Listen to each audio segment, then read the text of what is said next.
भाई कर देते हैं स्क्रीन शेयर, 1 मिनट। वो मैंने डॉक्यूमेंट ग्रुप से अभी डाउनलोड करने हैं, क्योंकि मेरे दूसरे सिस्टम में थे, इधर मैंने भेजे ही नहीं है। और अभी क्लास का तो मुझे अभी याद है कि यार अच्छा अगली क्लास स्टार्ट होने वाली है। वो तो अचानक से ना मुझे नज़र पड़ी है, मैंने कहा "ओ यार अगली क्लास"। क्लास पढ़ाते हुए याद भी नहीं रहता ना। अब साउंड कैसे आएगा? बोलने से साउंड आएगा? No sound. साउंड बोलेंगे तो फिर आएगा ना भाई। बस ज्यादा ही। क्या ये मेरे वाला ही फोन है, एंड पता चला कोई और फोन है। अच्छा जी।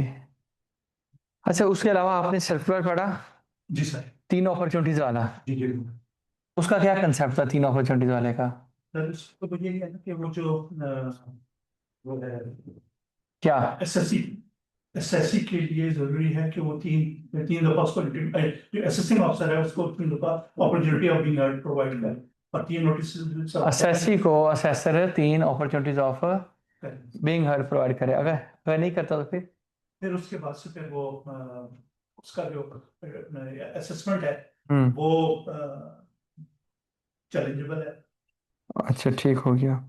यानी कि आपने नेचुरल जो प्रिंसिपल ऑफ जस्टिस है उसके पॉइंट्स को पूरा नहीं किया। ठीक है। वालेकुम सलाम, आ जाओ भाई आ जाओ। कहाँ पे थे आप? वालेकुम सलाम, आ जाए जी आ जाए। सर आप कहाँ से आ गए हैं? हमारी क्लास में ही है? जी जी। देखिएगा किसी गलत क्लास में ना आइए। नहीं नहीं, इसकी अच्छा। बात पर सर सर्कुलर जरा काइंडली थोड़ा एक्सप्लेन कर दीजिएगा क्योंकि वो मेरी समझ में नहीं आया। क्या? सर्कुलर, सर आप माशाल्लाह पहले ही वो थ्री समझदार हैं। अपॉर्चुनिटीज वाला जो सर्कुलर है उसके हवाले से बात कर रहा हूँ। जरूर कर देंगे, पहले आप अपनी क्लास वालों को देखें ना। ये 4-5 लोग बैठे हुए हैं, पहले तो आप इनको देखें। अस्सलाम क्या वालेकुम मैं अपने सारे क्लास फेलो को अस्सलाम वालेकुम सर। वालेकुम सलाम, वालेकुम सलाम। वालेकुम इतना अस्सलाम। स्लो क्यों हुआ है? अस्सलाम वालेकुम। वालेकुम सलाम जी भाई जनाब। सर ये सर्कुलर मैंने भी पढ़ा, थ्री अपॉर्चुनिटीज वाला। अच्छा, इसमें इस ऑर्डिनेंस 1979 और वेल्थ एक्ट वगैरह का जिक्र है इसमें। तो 2001 इनकम टैक्स ऑर्डिनेंस के बाद इसकी जो है वो लीगल लीगल पोजीशन अपनी जगह। सलमान साहब आपकी एजुकेशन क्या है? सी फाइनलिस्ट। उसके अलावा और क्या है? टैक्स की कोर्सेज किए हैं मैंने केटीपी वगैरह से, कराची टैक्स बर से। अरे भाई इतनी मुश्किल मुश्किल सवाल ले आते हो हैं। सलमान साहब ने बहुत खूबसूरत क्वेश्चन रेज किया है, और इसके ऊपर मैं दिल किया कि इनको जवाब दिया जाए। क्यों नहीं डाउनलोड हो रहा? वो उधर अलाउ करें फिर, वहां पे वो बिल्कुल किधर आ रहा इतने है? सारे से आगे जाए वो सामने ऊपर यहाँ? अलाउ यहाँ पे? Multiple files. नहीं, इस तरफ चलो। किधर? ये लेफ्ट पे आइए ना। अच्छा अच्छा, इधर आया। ओहो। अब अभी फिलहाल चलो अलाउ कर देते हैं, एकदम से बजाड़ हो गई है। ठीक है। अच्छा जी, एक बहुत खूबसूरत सवाल जो कि किसी काबिल दोस्त ने नहीं किया, लेकिन उस भाई ने कर लिया, सलमान साहब ने। और सवाल के अंदर बहुत वजन है, और वो चूंकि हमने साथ साथ देखना भी है, तो हम उसको देख भी लेते हैं। ठीक है। बहुत ही काम की चीज़ है। उनका जो सवाल है ना, सवाल क्या, किसी को सवाल समझ आया है? जिसने पढ़ा होगा सिर्फ उसको समझ आएगा। बताएं जी, किसी को समझ आया? जी सर, वो इनकम टैक्स ऑर्डिनेंस 1979 का जो जिक्र हुआ है वो मेरे जहन में भी था ये कि उसकी क्या जरूरत आई है इसमें, उसका क्या पर्पज है। चलो और एक जी। शायद एक वही वजह है जिसकी वजह से मैं आपसे रिक्वेस्ट कर रहा था, जरा उसको थोड़ा समझाना। सर्कुलर का कुछ पल्ले नहीं नहीं नहीं पड़ा। सर, सर आप सलमान साहब बाजी ले गए हैं भाई, आप जो बाजी ऐसा तो सर वो ले गए, कोई शक नहीं सर, उसमें कोई शक नहीं। चले हम डिस्कस करते हैं ये सेक्शन नंबर 174। तो सवाल क्या था? इसलिए कहता हूँ बड़े फोकस से रहा करें, क्वेश्चन सबसे कीमती चीज हमारी क्लास को होती है क्वेश्चन है। जो आप लर्निंग करेंगे ना, वो करें ही आप क्वेश्चन से। ये बाकी तो लर्निंग होती कोई नहीं है। ठीक है। जो मैंने बताना है आप भी जाके पढ़ लेंगे। ठीक है। जो क्वेश्चन होते हैं बेसिकली वहां पे कोई 50 लोगों के डिफरेंट किस्म के माइंड अप्लाई हो रहते हैं। उन माइंड से आप लोग अचीव करते हैं कि अच्छा ऐसा भी हो सकता है, ये भी हो सकता है। सर काइंडली स्क्रीन शेयर कर दें सर। अभी कर देते हैं, बस मैं उसको रेलिवेंट एरिया को ढूंढ लूँ, लेकिन चलो शेयर कर देता हूँ कहीं आप परेशान ना हो जाए। चलो दुरूद से पढ़ो, तब तक मैं ढूंढ लेता हूँ। अच्छा जी, एक तो मुझे कोई ऐसा बंदा चाहिए जो अपने आप को कुछ बनाने का ख्वाब रखता हो। आ जाओ भाई, पैसे खुदा नहीं दूंगा, 40-50,000 रुपीज दे दूंगा परमानेंट। मेरे पास 2 से 3 पोजीशन मौजूद हैं लॉयर्स की, कोई बहुत ज़्यादा कोर्ट कचहरी के चक्कर नहीं होंगे। उसको मैंने कंटेंट मेकिंग के ऊपर रखना है, ठीक है। उसका काम क्या होगा कि मैं उसको गाइड करूंगा, लेकिन वो पूरा कंटेंट बनाएगा। और उससे हम उसको एक फेस भी बनाएंगे हम अपने एक लॉ फर्म के। जो हमारा एक यूट्यूब चैनल होगा, उसके लिए मुख्तलिफ किस्म की वीडियोस बनाना, ठीक है। लाइक अब जो जैसा सवाल इन्होंने पूछा है, ये सवाल मैंने मल्टीपल टाइम सोचा, मल्टीपल बैचेस में पढ़ाया है, लेकिन ये क्वेश्चन आपको पूरी यूट्यूब से नहीं मिलेगा। क्यों? क्योंकि इसके ऊपर काम नहीं किया गया। शेख साहब, आप भी सोच सकते हैं इसके ऊपर, ठीक है। अच्छा, ये एक ऐसी चीज़ है जिसके ऊपर आपका फेस बनना है। वो कोई मैं मेरे पास इतना टाइम नहीं है कि हर चीज़ को मैं खुद देख सकूँ। मैं 2 से 3 लोगों को 50-50 पे ऑनबोर्ड कर सकता हूँ, ठीक है। लेकिन वो इमीडिएटली नहीं, पहले उसको 1 महीने की असेसमेंट होगी उसकी कि वो बंदा, उसका कॉमन सेंस कितनी है। इसके लिए आपकी क्लास से पहले एक क्लास हुई, मेरे पार्टनर शफकत साहब लाहौर से आए, जो हम अपना एक ऐप तैयार कर रहे हैं उसके सिलसिले में। तो उनको मैंने ऐसे आए तो मैंने कहा यार आ जाए शौकत साहब, आपको क्लास दिखाता हूँ। तो क्लास में उन्होंने आके कोई 10 से 12 मिनट की एक स्पीच की, बड़ी ज़बरदस्त स्पीच। उसको मैं यूट्यूब पे भी अपलोड कराऊंगा। उनका एक मुद्दा ये था कि सबसे पहली तो खुशी की बात ये है, उन्होंने जो कही, उन्होंने कहा जी आप इस इंस्टीट्यूट में हैं। तो इसका मतलब ये है कि इंस्टीट्यूट के लिए खुशी की बात नहीं है, आपके लिए खुशी की बात ये है कि आपके अंदर अल्लाह ताला ने एक लर्निंग का एक जज्बा रखा हुआ है कि आप इस एज में, इस टाइम पे अपने आप को आगे सिखाना चाहते हैं। जो उसके जो क्रक्स पॉइंट्स है वो मैं बता रहा हूँ। नंबर 2 पे उन्होंने कहा कि इंसान, जो गोरों ने बात किया कि अपनी सोबत से पहचाना जाता है, तो उसके लिए उन्होंने कुछ मुख्तलिफ किस्म की बातें की। उसका जो क्रक्स था वो ये था कि इंसान अगर शराबियों में बैठता है ना, जब शराब पी जाती है, आप ना भी पिए तो आपसे भी शराब की बू आएगी। अगर आप किसी ऐसी दुकान में जहाँ पे जो गोल्ड स्मिथ है, जो सुनियार है, वो काम करता है, तो वहाँ पे अगर आप कभी भी कोई चीज़ आपको ज़रात मिलेंगे तो कहीं ना कहीं गोल्ड के ज़रात मिलेंगे आपको। उन्होंने कहा कि आप अपनी ऐसी कंपनी रखिए कि आप लोगों को, वो मेरे स्टूडेंट हैं, सुप्रीम कोर्ट के वकील हैं, और उनको मैंने एक आइडिया दिया। उन्होंने कहा ठीक है जी, मैं आपके साथ जो इन्वेस्टमेंट होती है मैं करने को तैयार हूँ। तो उन्होंने कहा मतलब क्लास को कि भाई आप लोग अपनी, सबसे पहले तो अपनी कंपनी सेट कीजिए, बल्कि आप थे, ठीक है। तो उन्होंने कहा जी आप अपनी कंपनी ऐसी रखिए कि आपको सीखने का मौका मिले। फिर मैंने उसके ऊपर, मैंने भी बाद में क्लास को ये बताया कि कोई लोग कहते हैं यार उस बंदे का दिमाग बहुत तेज है। अच्छा, कई लोग को अल्लाह ताला ने वाकई दिमाग तेज भी दिया होता है, लेकिन ऐसा नहीं है कि दिमाग तेज होता है। आपको क्यों कहते हैं कि इंसान तजर्बात से सीखता है? अकल बादाम खाने से नहीं आती, धोखे खाने से आती है। तो आपका जितना अच्छा वास्ट एक्सपीरियंस होगा, जितने अच्छे लोगों ने में उठना बैठना होगा, तो आप उतना सीखेंगे। सबसे पहले तो आपकी जो कंपनी है वो आप अपनी चेंज कीजिए। और कोई नेगेटिव किस्म के लोगों में है जो सिर्फ नेगेटिविटी फैलाते हैं, जो पॉजिटिव पहलू नहीं देखते। मैंने एक दिन वो ऐसे बात की, मैंने कहा यार वो पाकिस्तान हार गया। कहता हम इसको ऐसे कह दें तो कैसा लगेगा? मुशफ़क़ साहब जी, इंडिया जीत गया। ऐसे बात एक ही है, ठीक है, बात कर रहा हूँ।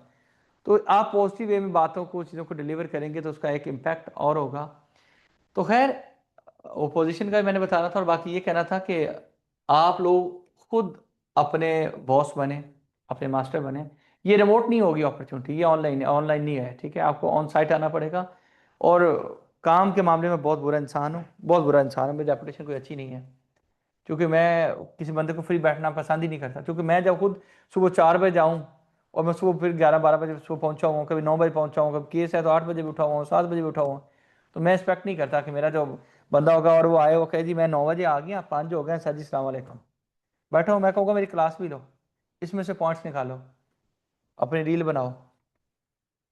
तो मैं जी यहाँ पे बैठा, वो आके वो अपने काम पे लगा हुआ। मैं वैसे बता रहा हूँ कि ये लोग फिर रब्ता तो कर लेते हैं, लेकिन एंड पे कहते हैं सर मैं अपना काम भी वहाँ पे बैठ के करता रहूँ, ठीक है। तो हमने चूंकि प्लान यही किया है कि हम लोगों से काम करवाएंगे भी, ठीक है। अच्छा, अब आपको बताता चलूँ कि जब भी इसको मैं बैक एंड पे लेके जाऊंगा, किसके साथ, अभी इनको चीज़ें आती हैं, ये FBR में होते हैं, ठीक है। अच्छा, क्यों इनको बैठाया हुआ है? कि मैंने कहा कि भाई आपने बढ़ाना है तो आप लोगों को एक चेक करें कि हमारा तरीका सलीका हम डिलीवर क्या करते हैं और लोग हमसे सीखने क्या आते हैं और आपने कैसे बढ़ाना है फ्यूचर में। कुरान मजीद जब नाजिल हुआ तो कुरान मजीद में अल्लाह ताला ने उसके हिफाज का ज़िम्मा तो खुद लिया, लेकिन कुरान मजीद के अंदर ये अल्लाह ताला ने फरमाया कि मैंने इससे पहले भी आसमानी किताबें उतारी, लेकिन उसके कंटेंट पे बात नहीं की कि उनमें क्या क्या लिखा हुआ था क्या नहीं था। ठीक है, वो अपनी असल शक्ल में महफूज नहीं है। जब भी ये एक इस्लाम का कंसेप्ट था कि जब कोई नई किताब आती है तो उसमें हो सकता है पिछली किताब का रेफरेंस हो या हो सकता है ना हो, लेकिन नॉर्मली रेफरेंस होता है। जैसे कि कुरान मजीद में अल्लाह ताला ने फरमाया कि मैंने इससे पहले भी किताबें नाज़िल की। जब हम बात करते हैं कि दुनिया में कोई कानून आए और उससे पहले उसके मतलब कानून मौजूद हो, बहुत अहम बात, कोई नया कानून आए और उसी मौजू पे पहले कोई कानून मौजूद हो, तो जो नया कानून आता है तो उसके अंदर ऐसा नहीं होता कि वो पुराना कानून सारा फाड़ के फेंक दो। पुराने कानून के कुछ सेक्शन को सेव कर लिया जाता है जो कि एज इट इज नए कानून में यूज हो जाते हैं। उसको कहा जाता है सेविंग। वो जो सेविंग होती है बाकायदा वो नए कानून के अंदर एक सेक्शन की शक्ल में बता दी जाती हैं कि पुराने कानून की कौन कौन सी चीज़ें नया कानून आने के बावजूद बरकरार रहेंगी, वो किताब पूरी फेंक नहीं दी जाएगी। मिसाल के तौर पे कंपनीज एक्ट 2017 आया तो उससे पहले कंपनी ऑर्डिनेंस 1984 चल रहा था, तो उसका सेक्शन नंबर 282A उससे लेके 282L तक है या M तक है, जितने भी वो सीरीज में सेक्शन है A B C D, जो कि NBFC नॉन बैंकिंग फाइनेंस जो कंपनीज है उनसे रेलिवेंट है, वो सारे महफूज कर लिए गए। ये बात कंपनीज एक्ट के अंदर कैटेगोरिकली शायद सेक्शन 512 या इधर कहीं करीब करीब लिखी हुई है, यानी कि एंड के 10-12 सेक्शन में लिखी हुई है। हमेशा से नए कानून के अंदर पुराने कानून के बारे में जो सेविंग होगी, जहां पे कानून एंड हो रहा होगा वहां पे कहीं लिखी हुई होगी। इसी सिलसिले की कड़ी आपका इनकम टैक्स ऑर्डिनेंस, इससे पहले आपका एक कानून था जो इनकम टैक्स ऑर्डिनेंस 1979 था। अच्छा, ये नहीं कि ऑर्डिनेंस ही रहेगा, वो भी मार्शल लॉ वाले लाए भाई 1979 में, ये भी मार्शल लॉ वाला भाई लेके आया। उसके दौरान किसी डेमोक्रेटिक गवर्नमेंट में आपका इनकम टैक्स एक्ट बना ही नहीं, अगर बनता तो इनकम टैक्स एक्ट के नाम से होता। हो सकता है कभी हमारे नसीब में हो जाए। तो यहाँ पे हम बात करते हैं सेविंग्स की, तो सेविंग्स के अंदर यहाँ पे आपकी क्लास में एक साहब ने पूछा कि क्या वो मौजूद हैं या क्या मौजूद नहीं है, तो उसके बारे में मैं पूरा सेक्शन नहीं पढ़ा सकता, आप लोग पढ़ने वाले लोग हैं, कंसेप्ट मैंने आपको दे दिया, मैं सीधा मुद्दे पे जाऊंगा। बहुत अहम बात है, उस कानून में जो 1979 का था, कौन सा लॉ था, इनकम टैक्स ऑर्डिनेंस 1979, उसके अंदर एक सेक्शन था, सेक्शन नंबर 50। उस सेक्शन नंबर 50 के तहत इशू होते थे नोटिफिकेशन। नोटिफिकेशन क्या होता है,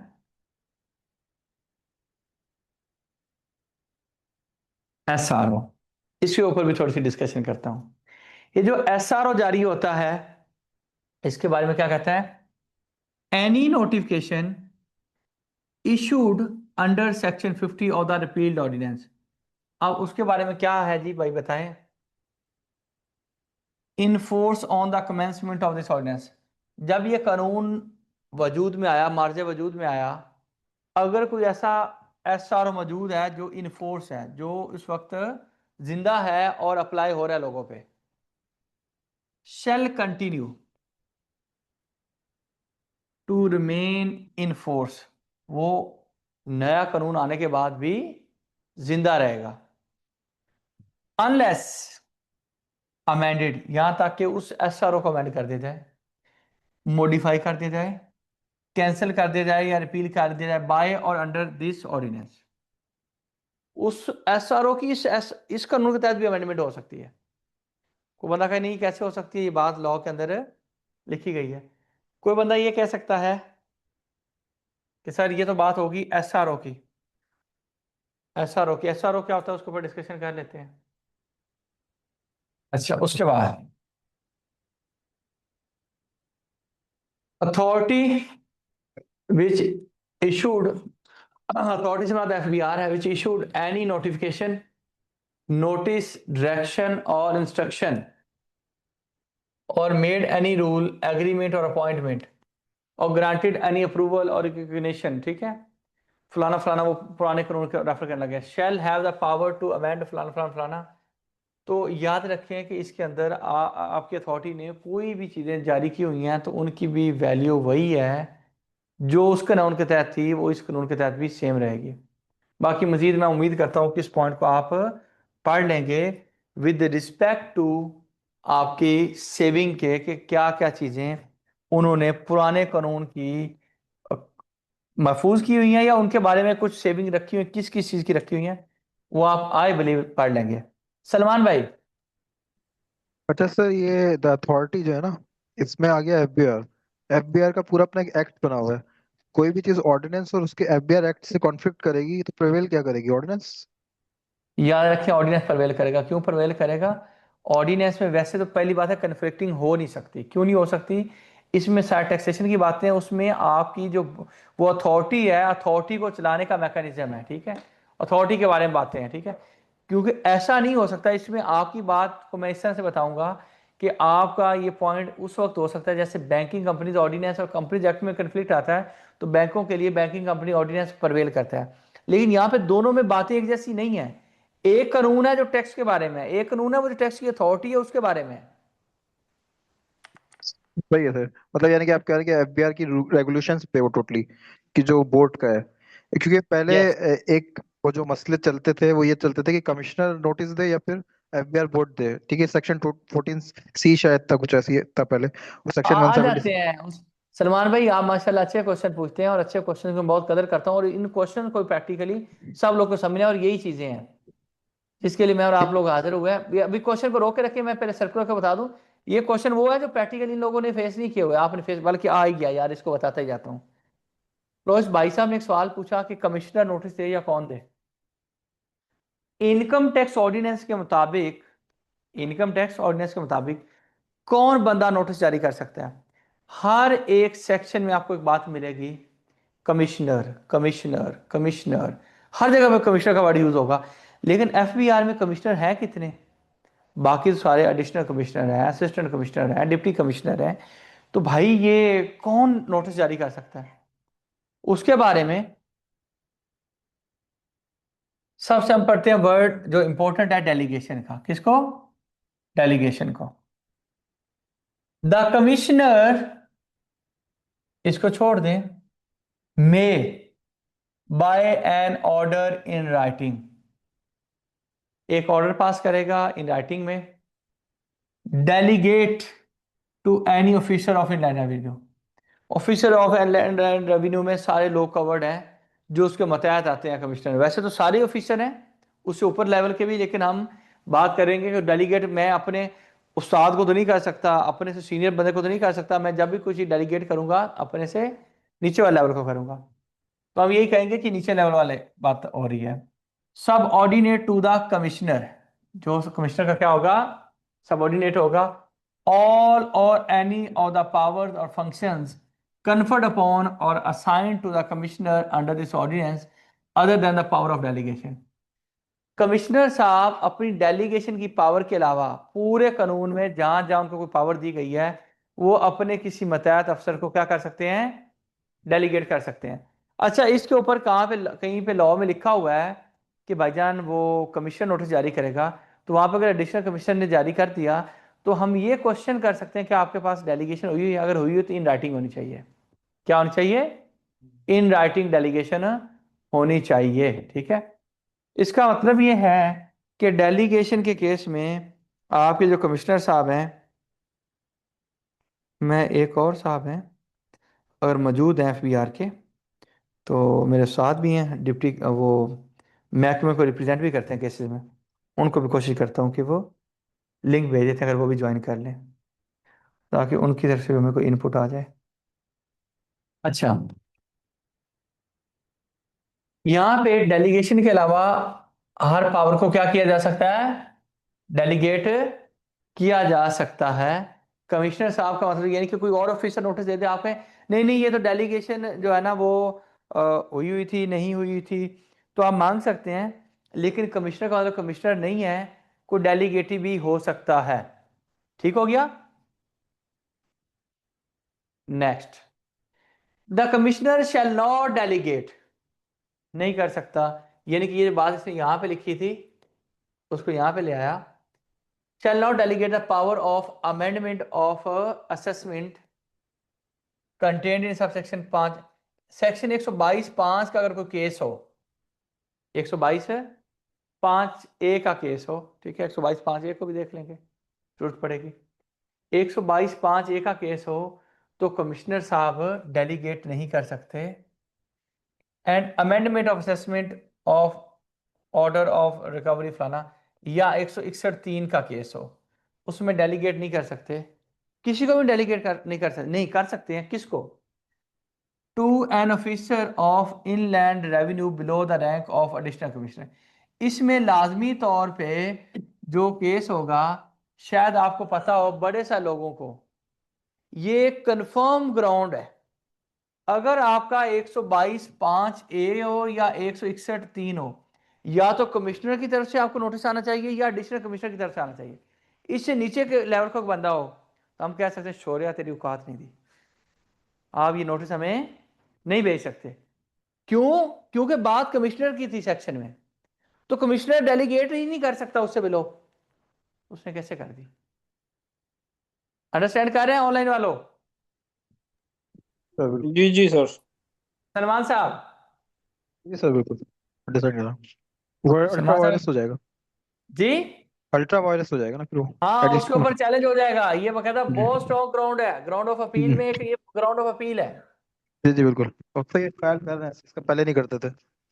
हाँ जी, अब तो ये लोग ख्याल कर रहे हैं इस चीज का, पहले नहीं करते थे, अब तो करते हैं। एडिशनल कमिश्नर से नीचे नहीं देता कोई नोटिस, एक सौ हाँ बाईस नहीं पाँच देता का। वो, उसकी वजह ये वाला पॉइंट है, जी जी वरना 210। ये लोग भेज दें, उसकी वजह लॉ है। जी जी जी जी सर। ठीक है। अच्छा, जी सर। 122 को पढ़ेंगे वहां नहीं मिलेगा, 161 को पढ़ेंगे वहां नहीं मिलेगा। आपको बंदा कहेगा नहीं नहीं 122(5)(a) में ब्लो नहीं कर सकता, आप कहेंगे भाई कहाँ पे लिखा हुआ है? अच्छा, उसने भी कोई जजमेंट से पढ़ा होगा, उसको ये नहीं पता कि ये लॉ में भी लिखा हुआ है। हाँ, ठीक हो गया? मतलब क्रॉस रेफरेंसिंग हो रही है ना यहाँ पे अगर कर रहा है तो वहां से क्रॉस रेफरेंसिंग हो रही है। यस। जी जी।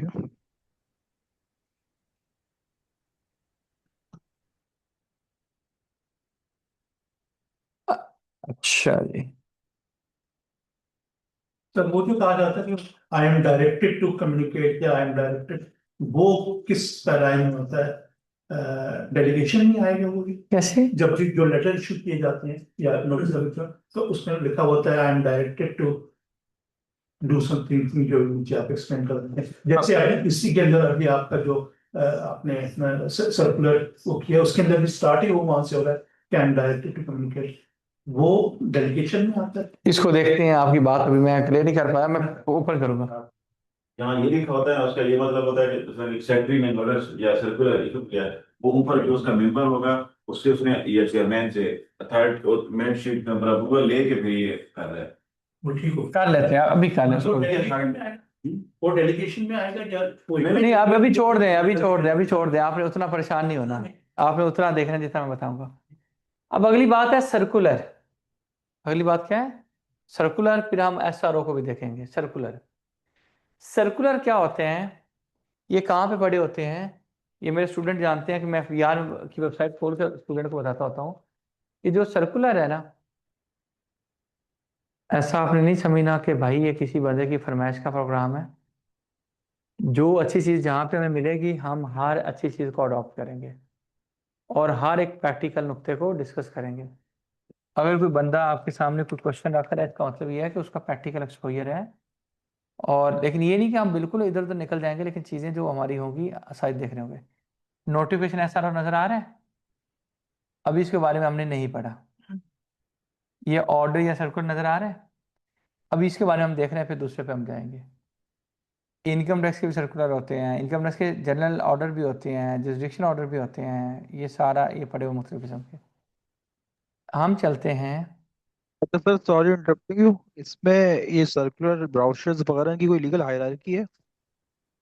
कोई रायकी नहीं है, पहले एक दफा सर्कुलर समझ तो लो, जल्दी में क्यों हो? कौन सी एक क्लास पढ़नी है आपने? सर्कुलर होता क्या है, फिर उसको हम जाके देखेंगे। To achieve consistency in the administration of this ordinance, छोड़ दें क्या लिखा हुआ, छोड़ दें, असल ये बात है। To provide guidance to the tax payer. Circular का पहला मकसद क्या होता है? To provide guidance to the tax payer. Taxpayer को कोई बात समझ नहीं आ रही, कंसल्टेंट्स को बात समझ नहीं आ रही, जैसे 7E आया, उन्होंने कहा यार पता नहीं कैसे होता है, तो एफबीआर ने उसके ऊपर एक एग्जाम्पल से उस सिनेरियो को समझाने की कोशिश की, तो उसके ऊपर एफबीआर क्या जारी करेगा? सर्कुलर। या फिर एफबीआर को लगता है हमारे अफसर ही इतने माशाल्लाह काबिल हैं, तो उनको भी समझाना चाहिए, तो फिर भी क्या इशू करेंगे? सर्कुलर। ठीक है, सर्कुलर करेंगे तो उसके जरिए बोर्ड करेगा क्या? किस चीज की? उस सेक्शन की, उस लॉ की, उस पॉइंट की जिसके ऊपर लोगों को क्या आ रही है? मिसकम्युनिकेशन हो रही है, लोगों को सही समझ नहीं आ रही, लोगों को क्लैरिफिकेशन नहीं हो रही, ताकि वो क्या कर सकें? कंसिस्टेंसी को, सारे लोग एक ही तरह का काम करें, सारे लोग एक ही तरह का काम करें। और सर्कुलर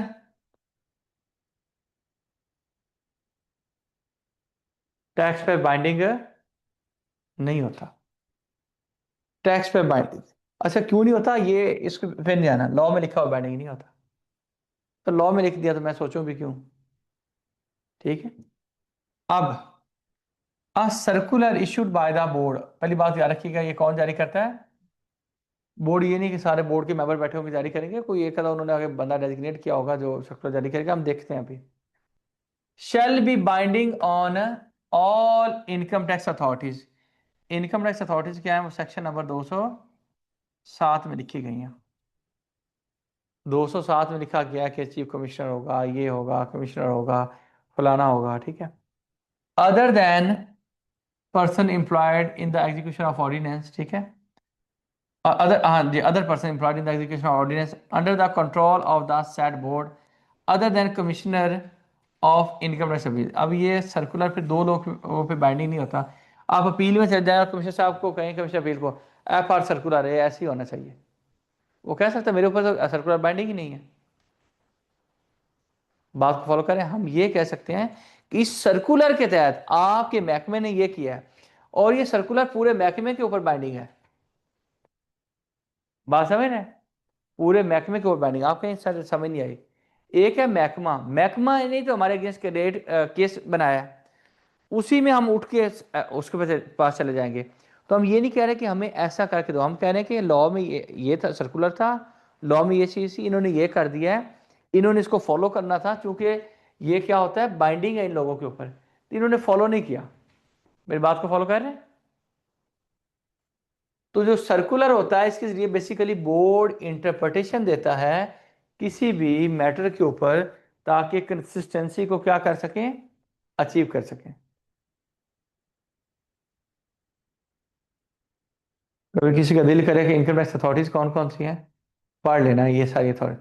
ये कोई लाजमी नहीं है ये सीक्वेंस हो, कुछ चीज़ें ऐसी भी हैं बराबर हायरार्की की हैं, लेकिन आपने सामने इनकम टैक्स अथॉरिटीज में क्या क्या कुछ आता है देख लेना।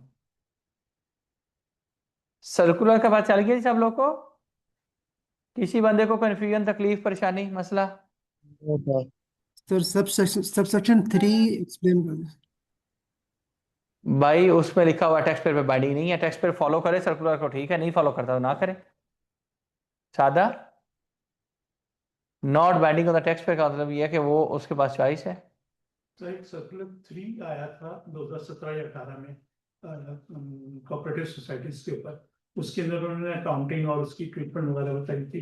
तो वो उसकी इम्प्लीकेशन यानी असेसिंग ऑफिसर के लिए है कि वो कंप्लायंस करवाए, या जो एसएससी है वो भी उसको फॉलो कर सकते हैं। नहीं, वो कर सकता है, ठीक है, लेकिन ये नहीं है कि उनको बाइंडिंग नहीं है, ठीक है, लेकिन जो आपका महकमा है वो लाजमी फॉलो करेगा, ठीक है, महकमा उसको लाजमी फॉलो करेगा। अगर आप उसके अकॉर्डिंग फॉलो करेंगे ना, आपको अकॉर्डिंग ट्रीटमेंट कर देंगे, वो ये नहीं कह सकते कि आपने गलत किया है।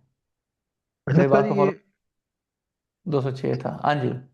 सब सेक्शन 3 का ही जो है ये टैक्स पेयर पे बाइंडिंग नहीं है, तो इसका मतलब है कि अग्रीव पार्टी होगा टैक्स पेयर, और अगर आगे से कमिश्नर उसको कोई सर्कुलर के मुताबिक नॉन कंप्लायंस का कोई नोटिस भेजता है तो वो उस पर लागू नहीं होगा, इसका मतलब है। यस, किसी ठीक है। सर्कुलर की बेस पे टैक्स पेयर को फोर्स नहीं किया जा सकता कि आप ऐसा करें। ठीक है, थैंक यू। ठीक है, वो कहेगा मेरे ऊपर तो बाइंडिंग ही नहीं है। सही है, लीगली उस पर वो ही नहीं कर पाता ना, ठीक है। जी, लीगली उस पर बाइंड ही नहीं है ना, तो वो फिर उस पे मतलब ये कि उसका कोई इफेक्ट नहीं होगा। और वो कमिश्नर अपील पे भी ये पॉइंट रेज नहीं कर सकते, कमिश्नर अपील पे ये सर्कुलर अप्लाई नहीं होता, ऐसे ही है। उस पर भी अप्लाई नहीं होता प्रैक्टिकली। उसका ये अगर सच्ची बात करूं तो लिखने वाला भी एक ऑस्ट्रेलियन ऑथर था, उसकी भी अंग्रेजी मेरे और आपकी जैसी थी। तो कमिश्नर अपील के ऊपर लिखने की जरूरत नहीं थी। क्यों? कमिश्नर अपील तो फैसले के ऊपर वो फैसला सुन रहा होता है। जो किसी टैक्स पे के साथ टेक्निकली सोचें, थोड़ा सा इस कानून से बाहर आ जाए। कमिश्नर अपील, फर्ज कर भाई आप इधर आओ, ये भाई हैं, ये टैक्स पेयर है, इनके साथ जाती होगी है, ठीक है, ठीक इनके है। साथ जाती होगी है। अच्छा, ये आ गया मेरे पास कमिश्नर अपील के पास, ठीक है, कि भाईजान ये फैसला है। अब इफ आए किस बेस पे? इन्होंने कहा कि सर ये बेसिकली एक सर्कुलर है, इसमें ये बात लिखी हुई थी, तो कमिश्नर अपील उन्होंने ऐसा कर दिया है, ठीक है। तो मेरा काम असल क्या है? इस सर्कुलर को तो इग्नोर कर, मेरा काम है कि टैक्स पेयर को सुनना और महकमे को सुनना कि महकमे ने क्या किया है, लॉ में क्या लिखा हुआ था। तो ये कहता है सर्कुलर को फॉलो नहीं होना चाहिए था। तो मेरे ऊपर तो बेसिकली मेरी तो असूली तौर पे बड़ी फजूल सी बात है कि कमिश्नर अपील के ऊपर अप्लाई नहीं होता। कमिश्नर अपील तो बेसिकली लॉ की इंप्लीमेंटेशन को बैठा हुआ है कि एक फेयर ट्रीटमेंट हो लॉ का, मिस ठीक एप्लीकेशन है। ना हो। बात को फॉलो कर रहे हैं? जी जी, बिल्कुल सर, बिल्कुल। तो ये उसने लिख तो दिया है, हम भी अदबन पढ़ लेते हैं, लेकिन इसकी कोई सेंस नहीं बनती। ठीक है, बैठ जाओ। थैंक ठीक यू। है, सर इसमें थैंक यू। इसमें वाकई ये जो सेंस सर इसमें अगर इजाजत हो दो बातें कर सकूं जी जी। तो इनफैक्ट जो उन्होंने कहा कि इसकी कंसिस्टेंसी की बात है, ठीक है कि सारों की परसेप्शन एक तरह हो कि किसी भी की सेक्शन ऑफ लॉ को या किसी भी उसको आर्टिकल को अगर जब पढ़ा जाता है तो उसकी इंटरप्रिटेशन बड़ा मैटर कर रही होती है। तो आप एक यस, बंदा उसको किसी और तरह इंटरप्रेट कर रहा है, दूसरा किसी और तरह इंटरप्रेट कर रहा है, तो फिर उसकी जो डिफरेंट फील्ड लेवल पे परसेप्शन डिफरेंट होती है, तो फिर इम्प्लीमेंटेशन में भी प्रॉब्लम आती है। तो इसको यूनिफॉर्मिटी और कंसिस्टेंसी ऑफ एडमिनिस्ट्रेशन की जो बात है वो उस हद तक ठीक है, बिल्कुल आप जो बात कर रहे हैं सर।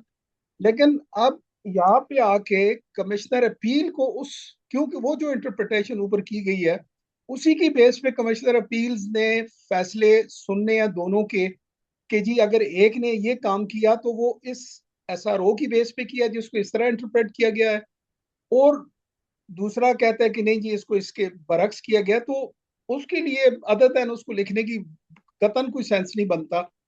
यस। नीचे इस पे बाइंडिंग टैक्स पेयर पे तो ठीक है, टैक्स पेयर ने तो आ, उसने तो बेसिक जो लॉ है उसके ऊपर जाना है, इंटरप्रिटेशन उसकी जो भी होती है तो उसके ऊपर नहीं है बेसिकली तो, बेसिकली एक और चीज बता दूं, कभी भी एक और शुगर वाली बात करूं कि ये कभी भी सर्कुलर के और एसआरओ के जरिए, सॉरी क्या था, सर्कुलर था, सर्कुलर के जरिए कभी भी ऐसा मुमकिन नहीं है कि वो लोग आपके ऊपर कोई टैक्स इंपोज करें। बेसिकली सर्कुलर के जरिए हमेशा पूरी वेबसाइट खोल के बैठ जाएं, सर्कुलर के जरिए गाइड किया जा रहा होगा हमेशा। तो तकलीफ तो तब होगी जब हमारे साथ कोई जाती होगी, जब हमें किया ही गाइड जा रहा है। तो ये लॉ में तो लिखा हुआ है, तो लिखने वाले ने भी जो लिख दिया लिख दिया। प्रैक्टिकली आप एक बात समझें कि ये चीज इतनी कोई सेंस नहीं बनाती। आई बिलीव आप अंडरस्टैंड कर पा रहे होंगे कि नहीं समझ आ रही? जी सर, बड़ी सादी सी ठीक चीज है है। सर, बड़ी सही है। सर जैसे सीमेंट की इन्होंने प्राइसेस फिक्स कर दी, वो एसआरओ के जरिए की है, तो वो तो सर, फिर टैक्स पेयर बाइंडिंग है उस पर। उस्ताद मोहतरम, हम सर्कुलर की बात कर रहे हैं, हम एसआरओ की बात ही नहीं कर रहे हैं अभी। तो आपको फिर इसका मतलब ये कि सर्कुलर और एसआरओ में फर्क नहीं पता। थोड़ा सा सब्र कर लो, बता देता हूँ। सर ये आप थोड़ा सा मिक्स हो रहा है सर्कुलर और एसआरओ, इसे तो थोड़ा सब्र सा करो, सब्र डिस्टिंग्विश अगर करोगे कर दें। अल्लाह आपको हिदायत दे, थोड़ी सी वो सांस ले लें। जब जी मैं जी कहूँ कि सर। मैं चला गया हूँ, तो फिर ऐसा किया करो, क्यों ऐसी अजीब और गरीब किस्म की हरकतें करते हो? मैंने कहा कि मैं जा रहा हूँ, ये मुकम्मल हो गया, बोला है मैंने। फिर ऐसे काम करते हो जो आप लोग तो जानते हैं, आधे लोग मुझे जानते हैं, मैं सारे नहीं कहता, बड़े से लोग मुझे जानते हैं। एक तो ये मैं फंस गया हूँ इस फार्मूला के ऊपर। एक मिनट दें जी, छोड़े, मैं अभी इसको मुकम्मल करूंगा फिर ही सांस लूंगा।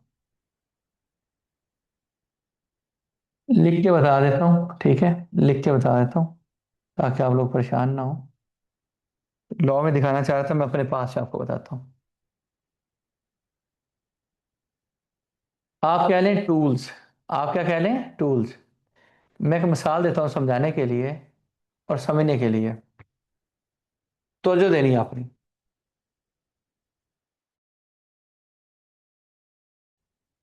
एक आपका है इनकम टैक्स ऑर्डिनेंस 2001 का।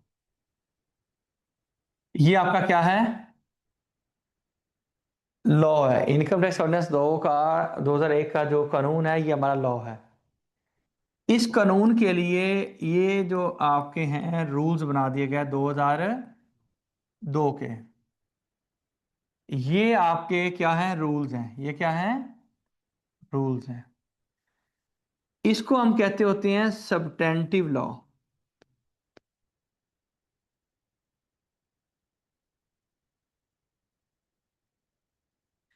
इसको हम कहते होते हैं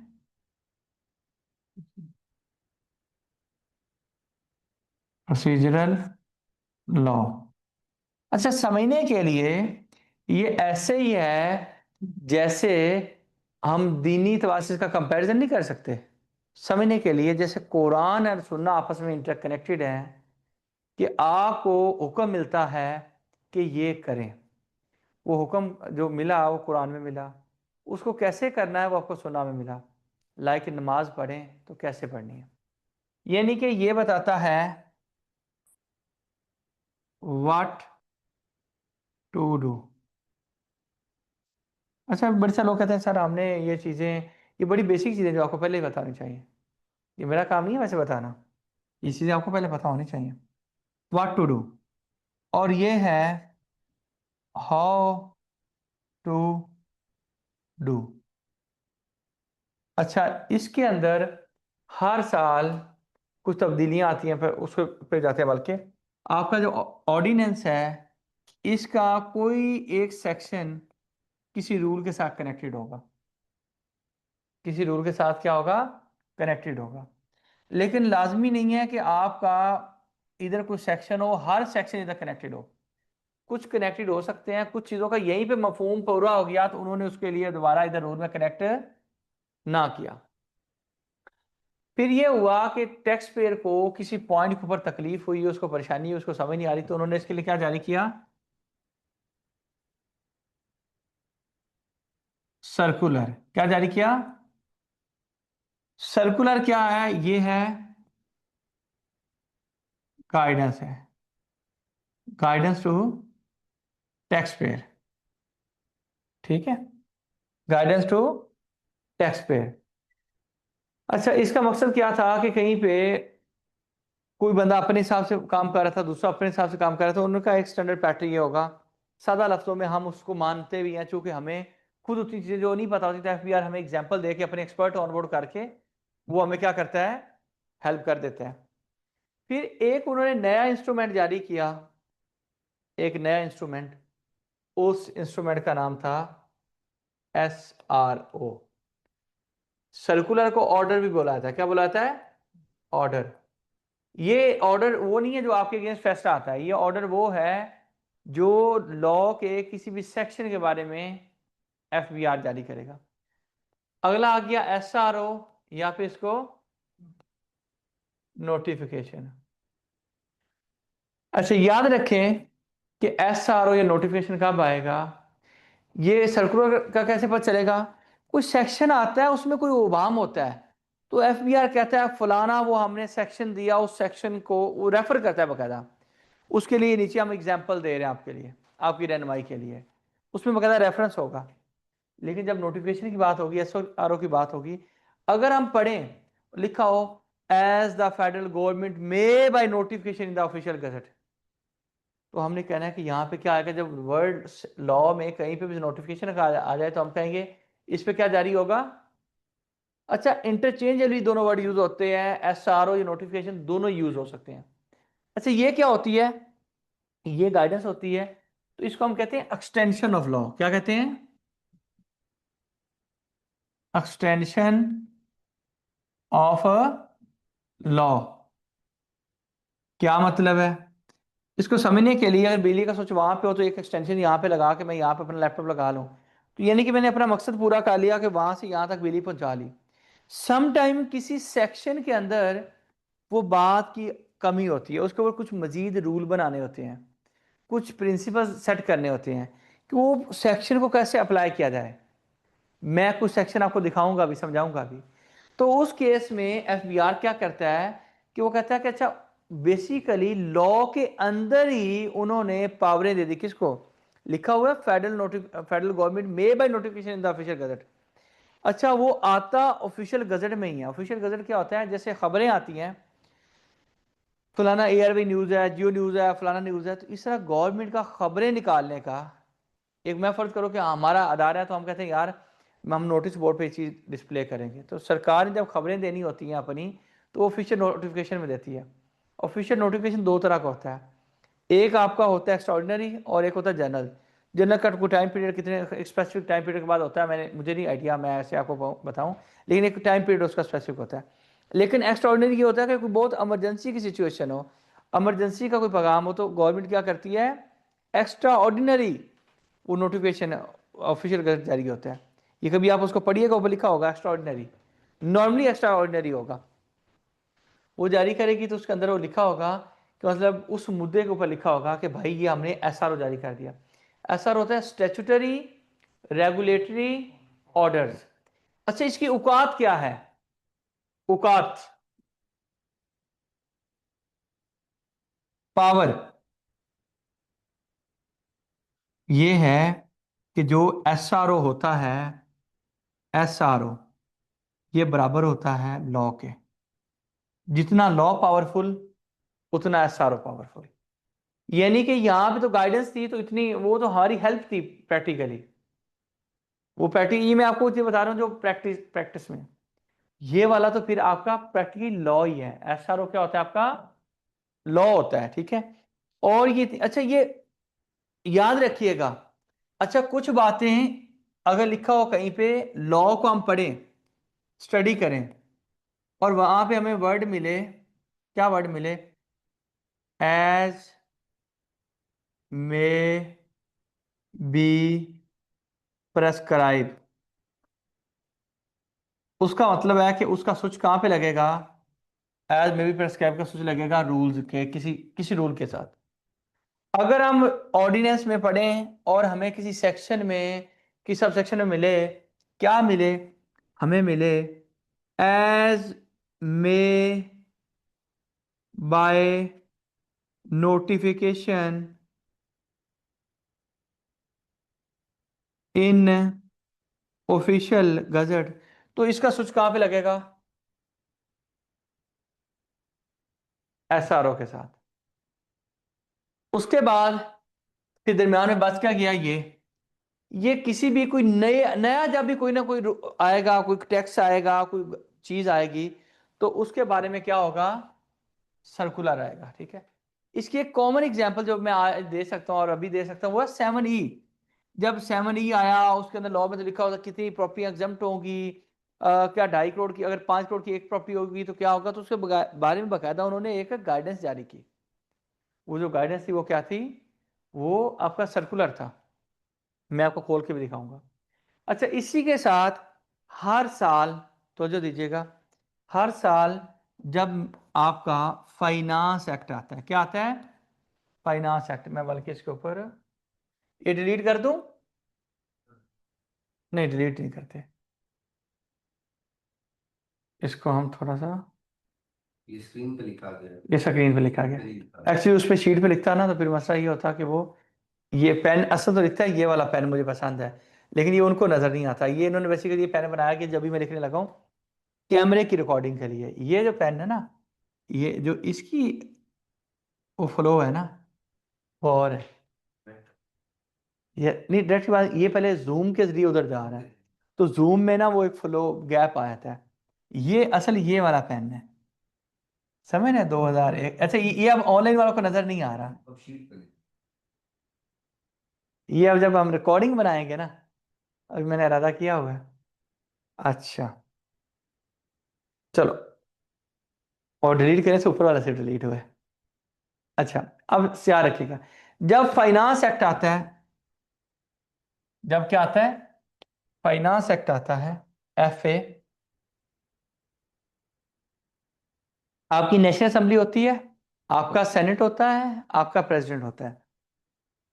आपका कोई भी बिल नेशनल असेंबली से ओरिजिनेट हो सकता है और वो सेनेट की तरफ जा सकता है, और कोई भी बिल सेनेट से ओरिजिनेट हो सकता है फिर सेनेट जाएगा, वाइस वर्सा जाने जाना है। लेकिन अगर आपका फाइनेंस का हो, पहले वो कोई भी कानून एक्ट नहीं होता, पहले वो बिल होता है, तो वो लाजमी तौर पे नेशनल असेंबली से ओरिजिनेट होगा, फिर वो सेनेट जाएगा और सेनेट पर सिर्फ रिकमेंडेशन, और उसके बाद प्रेसिडेंट। अब इसके में होगा क्या, जो ये लॉ की बुक है, इस बुक के अंदर कुछ सेक्शन डिलीट हो गए, कुछ सेक्शन नए इंट्रोड्यूस कर दिए, कहीं पे रेट चेंज कर दिए। लेकिन हो सकता है कि किसी एक वो सेक्शन के चेंज होने की वजह से यहाँ पे कोई नया रूल इंसर्ट करना पड़ जाए। लेकिन लाजमी नहीं है कि रूल में हमेशा तब्दीली होती रहे, हो सकती है, लाजमी नहीं होती रहे। लेकिन हर फाइनेंस एक्ट के बदले में, या हर मिनी बजट जो मिनी फाइनेंस एक्ट होता है, सप्लीमेंट्री फाइनेंस एक्ट होता है, इसमें तब्दीलियां होती रहती हैं। किसमें? इनकम टैक्स ऑर्डिनेंस में, इसमें तब्दीलियां होती रहती हैं। अच्छा, ये circular time to time call off भी होते रहते हैं, नए भी आते रहते हैं। ये SRO भी डिलीट भी होते रहते हैं, नए भी आते रहते हैं, रिपील भी होते रहते हैं, अमेंडमेंट भी होती रहती है। ठीक है, तो बताएं कि ये सारा सिनेरियो, ये सारी स्टोरी समझ आ गई है? कोई कंफ्यूजन ऑनलाइन में? नहीं सर, बिल्कुल फिट समझ आओ। जी जिनको सर, परेशानी थी वो बताएं, जो कह रहे थे वो मिक्स हो गया जी, वो बताएं। जी ठीक है सर, क्लियर है माशाल्लाह। सर ये हम्म। हाँ, तो अच्छा, ये जो बिल होता है उसके बाद फाइनेंस एक्ट में जो आजित की चीज़ है, वो तो एक उसका सेक्शन प्रॉपरली बन जाता है। SRO जो होता है वो तो पहले स्टैट्यूटरी रेगुलेटरी ऑर्डर जाता है, वो पता नहीं अब कि दिखाता हूँ असेंबली। दिखाता हूँ, इतना हम्म। बताओ, अगले पॉइंट पर आने लगा हूँ। मुझे पता था कि हरकतें आप लोगों ने करनी है, मैंने पहले दिन तौर पे तैयार होता हूँ कि आपने क्या करना है, मैंने आपके साथ क्या करना है। ये वेबसाइट आ गई। इस वेबसाइट के ऊपर अगर आप देखें तो FBR की जो मेन मेन चीज़ें पड़ी हुई हैं, जो हमारे लिए काम की, जिनके ऊपर हमने डिस्कशन की है, आपके ऑर्डर या सर्कुलर्स,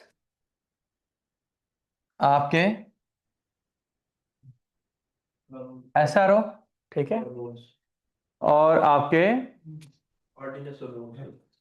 ये ऑर्डिनेंस, और ये आपके रूल्स। अच्छा, दूसरी स्क्रीन पे एक और भी पॉइंट आपको जादू दिखाऊं। दूसरी स्क्रीन का ये भी जादू है, अगर हम उसको यूज करते हैं इसको, तो ये अब मैंने सर्कल लगाया ना,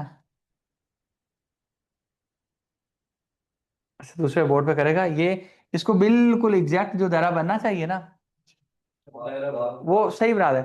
इसको मैं ऐसे करूंगा तो वो ऐसे प्रॉपर। क्लिक करके पैड पे रखेंगे तो तब करेगा। क्या चीज है? प्रेस करके रखते टाइटल करेगा वो, जैसे शिफ्ट क्रॉप। नहीं, वैसे भी करता है ये, अभी इस पे नहीं कर रहा। वो उनका जब बोर्ड खोलूंगा बेसिकली राइटिंग पे वो जो दूसरा बोर्ड नहीं है उस पे करेगा। अच्छा, अभी मैं भी सीख रहा हूँ भाई, ये चीज मैं भी सीख रहा हूँ, टेक्नोलॉजी को सीखने की कोशिश कर रहा हूँ। SRO को तवज्जो दीजिएगा,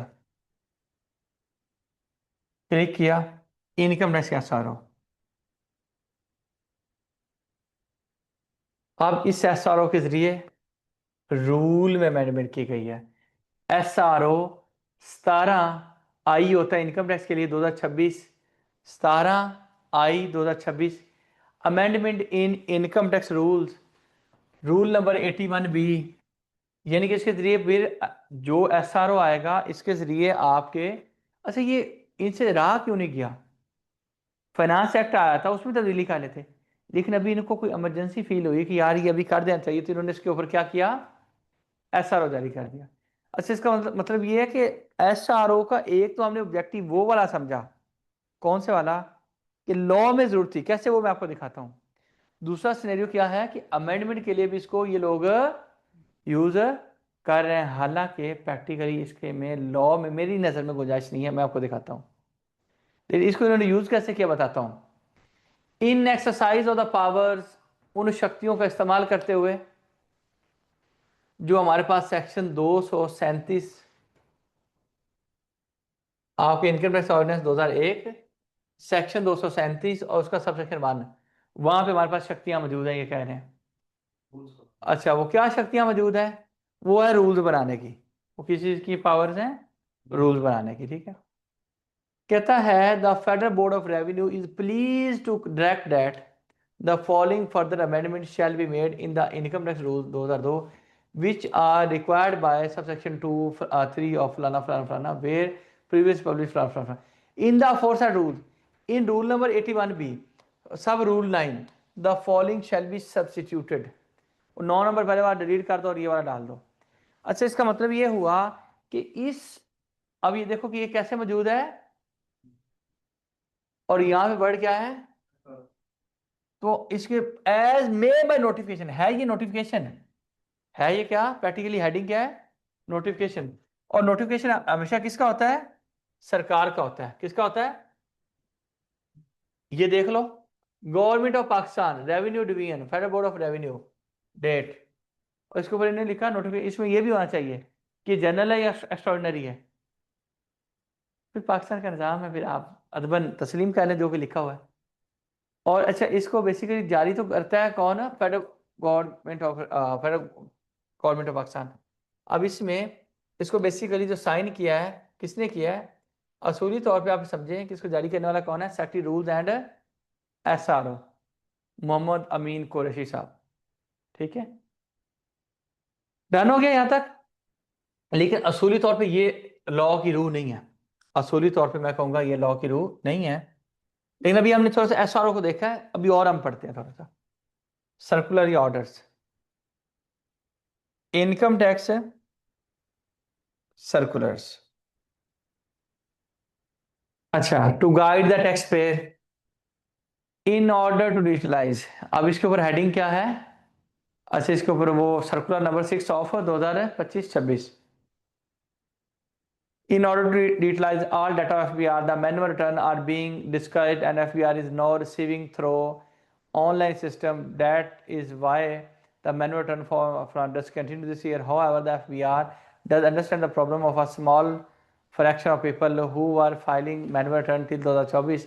As a special dispensation, it has been decided that a cell in each tax office of Pakistan dealing with site taxpayers will provide all legal and technical support to site taxpayers, ठीक है। Again ये tax payer की क्या है? Facilitation है, guidance है, help है। Sir taxpayer return filing date is hereby extended up to 30/11 in order to exercise from, ठीक है। इसको कौन कर रहा है? सदर फैसान है जो सेक्रेटरी है, ये कर रही है। अच्छा, लेकिन यहाँ पे ये काफ़ी नहीं है। अब हम एक दफ़ा वापस चलते हैं कहाँ पे? ऑर्डिनेंस के अंदर, ठीक है। हाँ जी राय साहब, समझ आ रही है? तो पहले वाली चली गई, समझ आ रही है? पहले वाली चली गई। Control F। हाँ जी, ऑनलाइन ऑडियंस जाग रहे हो? जाग रहे सर, जाग रहे। जागते वेरी रहना है मच बस, जाग रहे हैं, वेरी मच। जी जी सर। बस जागते रहना है। ये देखें जी, the board may by notification in the official gazette, board may by notification in the official gazette prescribed rules for wearing of uniform by officers and staff of Inland Revenue Service of Pakistan। अब इस चीज के ऊपर एक notification आएगा। Notification का मतलब है इसके ऊपर एक SRO होगा। उस SRO के अंदर रूल बनाए जाएंगे किस चीज के? जो इनके ऑफिसर्स के यूनिफॉर्म के अबाउट। और किसी भी सेक्शन में इस तरह नोटिफिकेशन का वर्ड आ जाए तो आपने समझना है कि इसके ऊपर क्या जारी हुआ होगा। वो भी जारी हुआ नहीं हुआ वो भी एक अलग बात है। ये भी हो सकता है SRO जारी ना हुआ उस पर, अभी उन्होंने अभी बनाए नहीं, रूल ही नहीं बनाए। एग्जाम्पल दे रहा हूं, बात को फॉलो कर रहे हैं? और कोई देखते हैं। provided board may by notification the official gazette and subject such limitation or condition as may be specified therein, empower any commissioner or chief commissioner under this ordinance to exercise the power under this section or any फलान फलान। इसके ऊपर भी कहते हैं कि इस section के, ये कौन सा सेक्शन है हम देख लेते हैं। सेक्शन 214A के अंदर ये जो लिखा गया है इसके ऊपर किसी भी कमिश्नर को या चीफ कमिश्नर को पावर दी जा सकती है, और उस पावर देने के लिए क्या जारी होगा, एक SRO जारी होगा। ठीक हो गया। कुछ तो और दिखाते हैं, लिखा हुआ है to an auditor appointed on contractual basis or engaged through the third party, including a payroll firm in the Federal Board of Revenue, after a non-disclosure agreement is made with such auditor as may be prescribed to assist any authority mentioned। अभी FBI ने काफी ज्यादा auditor रखे हैं, chartered accountants on board किए हैं, ठीक है। तो उनके साथ एक NDA साइन होगा, तो उसके ऊपर क्या होगा, एज मे बी प्रेस्क्राइब। इसके ऊपर रूल बनाए जाएंगे, ये इनकम टैक्स रूल्स के अंदर लिखे हुए होंगे। क्या लिखे होंगे, रूल्स में लिखे होंगे। अच्छा, क्या FBR रूल बनाने की पावर रखता है? तो रूल्स बनाने के लिए ये देखें, power to make rule, the board may by notification in the official gazette make rules. इसमें भी रूल बनाने के लिए क्या होगा, नोटिफिकेशन होगा, SRO आएगा। जैसे कि अभी उसमें अगर रूल बनाने के लिए आएगा तो रूल अमेंड करने के लिए उन्होंने बना दिया, रूल को अमेंड करने के लिए भी, बनाने के लिए हो सकता है तो फिर अमेंडमेंट के लिए भी हो सकता है। आप क्लैरिटी हो रही होगी ऐसा ऐसा आप लोगों को। In the official make rules to carrying out the purpose of this ordinance. इस कानून का पर्पस क्या है, नोट इकट्ठे करना। नोट इकट्ठे करने के लिए रूल बनाए जा सकते हैं। रूल को कैसे बनाए जाएंगे, नोटिफिकेशन के जरिए। नोटिफिकेशन क्या है, SRO, ठीक है। तो इसका मतलब ये है कि आपके रूल्स भी बनाए जा सकते हैं किसके जरिए, SRO के जरिए, ठीक है। और रूल्स को अमेंड भी किया जा सकता है। हाँ जी, ऑनलाइन वालों। ठीक है जी सर। सर, जी सर, समझ आ रही। जी जी सर। अच्छा, ये दो और चीजें बता देता हूँ जो चीजें अली ने बोली। एक चीज नहीं बताऊंगा। अली कौन कौन सी चीजें थी, एक चीज अभी नहीं बताऊंगा। मशीनी प्रोविजन सर जी इंस्पेक्शन। वो जी, sir holding provision, machinery provision और वो चार्जिंग सेक्शन। विद होल्डिंग और चार्जिंग को आज से डिस्कस करेंगे, विद होल्डिंग एंड चार्जिंग को। ओके। वो सेक्शन जो टैक्स लगाने की बातें करें, जैसा कि सेक्शन नंबर 4, जैसा कि section number 4 tax on taxable income. Example दे रहा हूं, जैसा कि सेक्शन नंबर 7 भी प्रॉफिट ऑन डेट के ऊपर टैक्स होगा, ठीक है। जैसा कि सेक्शन नंबर 113 टर्नओवर के ऊपर मिनिमम टैक्स लगेगा। ऐसे सेक्शन जो टैक्स लगाने की बात करें उनको हम क्या कहते हैं, चार्जिंग सेक्शन। यस। और वो सेक्शन जो टैक्स काटने की बात करें, जैसा कि 149, जैसा कि 150, जैसा कि 151, ये विद होल्डिंग वाले हैं, ये विद होल्डिंग, चार्जिंग वाले नहीं है। जहां पे टैक्स कलेक्शन की बात हो, यानी कि गवर्नमेंट का इतना टैक्स लगेगा, इतना टैक्स बनता है, वो क्या है, वो चार्जिंग है। इतना टैक्स लिया जाएगा और फलाना बंदा लेगा और फलाना जमा करवाएगा लेके, वो कौन से हैं, विद होल्डिंग के। चलो ये बातें तो आपको क्लियर होगी। मतलब विद होल्डिंग में विद होल्डिंग एजेंट्स के थ्रू होगा, और चार्जिंग पे गवर्नमेंट खुद कलेक्शन लेगी अपने। इसको हमारी बड़ी लंबी चौड़ी बात होती है CTA में, ठीक है। तो इसके ऊपर अभी हम कर भी नहीं सकते, हम नोटिस के ऊपर हैं। ये भी मैंने बताने नहीं थी, लेकिन ये चंद चीज़ें मुझे लगा कि पता होनी चाहिए। अभी आप लोगों ने मेरा पूरा वो जो नोटिस है ना फारिग कर दिया है, उसको हम जल्दी से पूरा करने की कोशिश करते हैं, ठीक है। सर आपके इल्म में होगा कि वो जो पूरा नोटिस है, वैसे तो मेरा दिल करता है कि उसको पूरे को पढ़ा जाए, लेकिन याद रखें कि मैं रास्ता दिखाने वाला हूँ। मेरा काम एक रास्ता दिखाने वाले का काम है। और आप कहें कि मैं हर एक जितने फैसले हैं, हर एक सेक्शन को समझने के लिए एक ऐसा फैसला चुन के दूंगा कि आपके 14 तबक रोशन हो जाएंगे। जैसे मैंने अभी सेक्शन नंबर किसके लिए दिया जी आपको, 218 के लिए 214 लिखा, 218 ये लिखने में गलती हो गई है। अच्छा, इसके ऊपर 218 के वो जो मैंने आपको फैसला शेयर किया है, ठीक है, आ रहा है रीनेम। तो सर याद रखें कि ये वाला जो फैसला है ना, जो माइकल लाल पढ़ लेगा उसको पूरा पता चल जाएगा कि अच्छा, और ये इतना इंपॉर्टेंट फैसला मैं समझता हूँ और इसके अंदर इतने स्ट्रॉन्ग डिबेट की गई है। एम अकरम साहब ने, मलिक मोहम्मद अकरम साहब ने की है। बहुत लर्नेड आदमी है माशाल्लाह।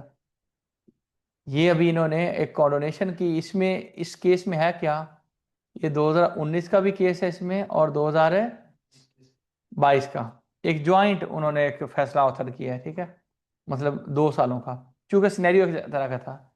ये क्या है, ITA income tax appeal, appeal number 44 IBI Islamabad bench, चूंकि ट्राइब्यूनल का केस है, अपीलेट ट्राइब्यूनल के लाहौर में बेंच है, मुल्तान में है, कराची में है, ठीक है, तो इसलिए इसने IB का क्या मतलब है, इस्लामाबाद बेंच 2025। MA क्या होता है, मसलिनियस एप्लीकेशन, कौन सी है, कंडोनेशन की, यानी कि इन्होंने अपील भी फाइल की और साथ में कंडोनेशन का मतलब यह है कि जितने दिनों में इन्होंने केस दायर करना था इनके फैसला आने के, वो डेट गुजर चुकी थी। और कंडोनेशन का एप्लीकेशन का क्या नंबर है, इसका मतलब यह है कि 44 में से 37 लोगों ने कंडोनेशन फाइल किया, बाकी की कंडोनेशन नहीं थी, उन्होंने टाइम पे फाइल किया, बाकी सारे कंडोनेशन वाले थे। साथ ही उन्होंने क्या किया, स्टे की एप्लीकेशन, और इस साथ स्टे की एप्लीकेशन 139 फाइल की गई। अच्छा, स्टे अकेला फाइल नहीं होता, ठीक है, स्टे के साथ हमेशा अपील जाती होती है, अदरवाइज डमी अपील हम कहते होते हैं कि फिर भी अपील बना के फाइल करनी होती है। और ये दूसरी अपील नंबर 44 के पास इकट्ठियाँ फाइल की गई, 45 आ गई। ये कौन सी कंपनी है, Messrs PI Pakistan private limited, फौजी फर्टिलाइजर कंपनी लिमिटेड, ठीक है, सोना फलाना, ये अपीलेंट है, इसका ये NTN है। और ये इसके अगेंस्ट फैसला किसने किया, कमिश्नर इनलैंड रेवेन्यू रेन फलाना इस्लामाबाद रिस्पॉन्डेड। इसमें कौन है अपीलेंट, ठीक है, जो उसको रिप्रेजेंट कर रहे हैं, मिस्टर शान जफर चार्टर्ड अकाउंटेंट है, ठीक है। रिस्पॉन्डेंट कौन है, महकमे का शहरियार अकरम DR है। 27/2/2025 को ये डिसीजन किया गया, ठीक है, डेट ऑफ हेयरिंग, और उसी दिन ही ऑर्डर हो गया, सेम दिन। अच्छा, सबसे पहले याद रखें कि इसमें जो फर्स्ट होता है, हमेशा से जो मेंबर फैसला ऑथर करता है तो उसके अंदर थोड़ा सा वो लिखता होता है केस के बारे में, लाइक द एपिलेंट, क्योंकि अपील है तो अपील के लिए appellant, taxpayer has filed the present appeals along with the applicant for condonation of delay and stay against the impugned order dated फलाना। जो ऑर्डर आता है उसके ऊपर एक डेट होती है, एंड अक्टूबर 31। अब ये देखो, एक ऑर्डर 21 का और एक 24 का है, तो विद इन ड्यू डेट, वो फिर हम ड्यू डेट के ऊपर पढ़ेंगे, ठीक है। Concerning the tax year 2019 and 2022 respectively, the order was issued by the Deputy Commissioner of Inland Revenue फलाना फलाना फलाना, the appeal are based on the grounds outlined in the respective memorandum of appeal। जो उन्होंने appeal file की उसके अंदर grounds लिखे होंगे, ठीक है। कुछ जजेस उन अपील को, ग्राउंड्स को उठा के पेस्ट भी कर देते हैं, कहते हैं ये ग्राउंड्स थी। As the facts of the case and the issues involved in these appeals are identical, they are being decided through the common order। एक ही तरह के इश्यूज थे तो हमने इकट्ठा उन्होंने का फैसला कर दिया। Number 1, second paragraph, the brief fact of the case are derived from the record are that the appellant is a private limited company engaged in the business of providing services as per the information system available in ITMS, ठीक है। जो उनका FBR का system है जिसका ITMS है, उसके according ये क्या करती है, कंपनी सर्विस देती है। The tax payer is a prescribed entity, prescribe person कौन होता है, विद होल्डिंग एजेंट, सेक्शन 153(7), इसमें वो लोग जो गुड्स सर्विस या कॉन्ट्रैक्ट करें और उन्होंने लाजमी विद होल्डिंग करनी है, इसमें उन लोगों की लिस्ट दी गई है।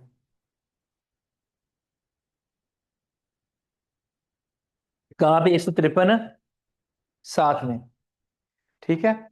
उसके बाद 149 में सैलरी के लिए भी विद होल्डिंग एजेंट है, 155 प्रॉपर्टी के लिए भी विद होल्डिंग एजेंट है, 233 कमीशन वगैरह किसी को पे करते हैं उसके लिए विद होल्डिंग एजेंट है, and other advance tax provision, और बाकी प्रोविजन के according, and falls within the jurisdiction of the respondent unit for withholding purposes, और विद होल्डिंग इनकी उस यूनिट में आती है।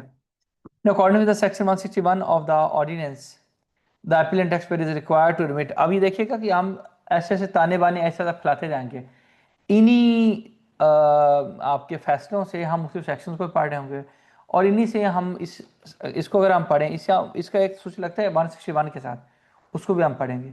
इसका एक सूच लगेगा वो आपके जो सर्विस है 218 उसके साथ। तो हम फैसलों के जरिए हमने लॉ पढ़ना है। हमने ऐसा नहीं कि लॉ खोला और टक टक टक करके पढ़ा हो चलो जी, हम इनके जरिए पढ़ेंगे, फिर हम अच्छा सारा लॉ समझ लेंगे, फैसले पढ़ लेंगे, फिर हमारा होगा अच्छा जी अपील फाइल कैसे करनी है। इसी में से हमें ग्राउंड समझ आने शुरू होंगे। ठीक है।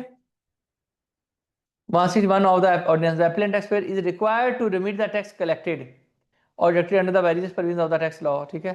Under the provisions, various provisions में मेनली जो टैक्स कलेक्शन करके सबमिट करना होता है ना, इसके ऊपर 161 का पूरा मैं आपको एक गाइडेंस दूंगा कि कैसे होता है, और उसके ऊपर फिर 161 की स्टेटमेंट होती है। अब जब तक हमें 161 165 ये सेक्शन नहीं पता होंगे तो हम आगे नहीं बढ़ सकते, हम टोटली पूरा करेंगे। ये भी हमने देखना है। अब रूल 44(4) ये क्या है, 161 क्या है, फिर इस जजमेंट के अंदर एक और जजमेंट का रेफरेंस होगा।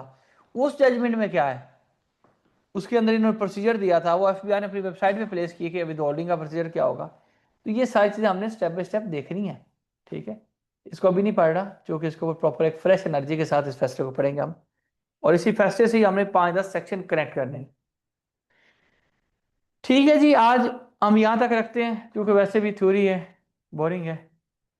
तो क्वेश्चन है यहाँ तक, आज की क्लास तक तो पूछ सकते हैं, अदरवाइज जी आपने एक बात करनी थी, आप दो बात करें आया साहब। अस्सलाम वालेकुम, आवाज सही आ रही है सर? जी आ रही है। अच्छा सर, ये कुछ इस तरह कहना था कि जो सवाल अक्सर स्टूडेंट्स पूछते हैं ये अगर लेक्चर के आखिर में पूछ लें तो बेहतर रहेगा। इस तरह ये रहेगा कि लेक्चर भी डिलीवर हो जाएगा प्रॉपरली ऑन टाइम, और बीच में जब ये लोग सवाल करते हैं, जाहिर सी बात है आपने माइंड बनाया होता है, वो कभी डाइवर्ट हो जाता है, कभी किसी और टॉपिक की तरफ चला जाता है, कभी किसी और टॉपिक की तरफ। तो रिक्वेस्ट थी स्टूडेंट से कि सवाल आखिर में करें। अय्याज साहब बेसिकली जब अगर किसी और टॉपिक की तरफ जाएगा, वो भी हमारा सिलेबस है। ठीक है। जब उसकी बारी आनी थी वो नहीं पढ़ा जाएगा। ठीक है। अब पढ़ लिया ये जाएगा। और हमने गिन के तो बढ़ाना ही नहीं कि आज की क्लास में ये सोचा हुआ था ये बढ़ा दिया, इसलिए तो मैं आउटलाइन नहीं देता। मैं कहता हूँ ये कुछ करवाना है, कैसे कैसे होगा देख लेंगे। क्योंकि आउटलाइन दे दी फिर तो मैंने कहना भाई मैं इधर ट्रस्ट से मस नहीं होना। बाकी जैसा आप लोग कहेंगे, मैंने बढ़ाना आप लोग को है, मैंने खुद के लिए थोड़ा पढ़ना है, जैसा आप लोग नहीं सर, कहेंगे। मैं ये कह रहा था कि जो स्टूडेंट्स हैं ना, इससे आप डिस्ट्रैक्ट होंगे। मैं ये कह रहा हूँ सर कि आप, जाहिर सी बात है, आप एक पॉइंट बता रहे होते हैं, वो फिर आप डाइवर्ट हो जाते हैं, इस वजह से मैं कह रहा था। कोई नहीं सारा, तो फिर खुद ही पढ़ाते हैं शुरू मैंने कभी भी, हाँ ये कभी भी लेक्चर तैयार करके नहीं आया। ही पढ़ा रहे। ये आज की बात नहीं है, आज जितना भी डाइवर्ट करें ये वापस इधर घूम।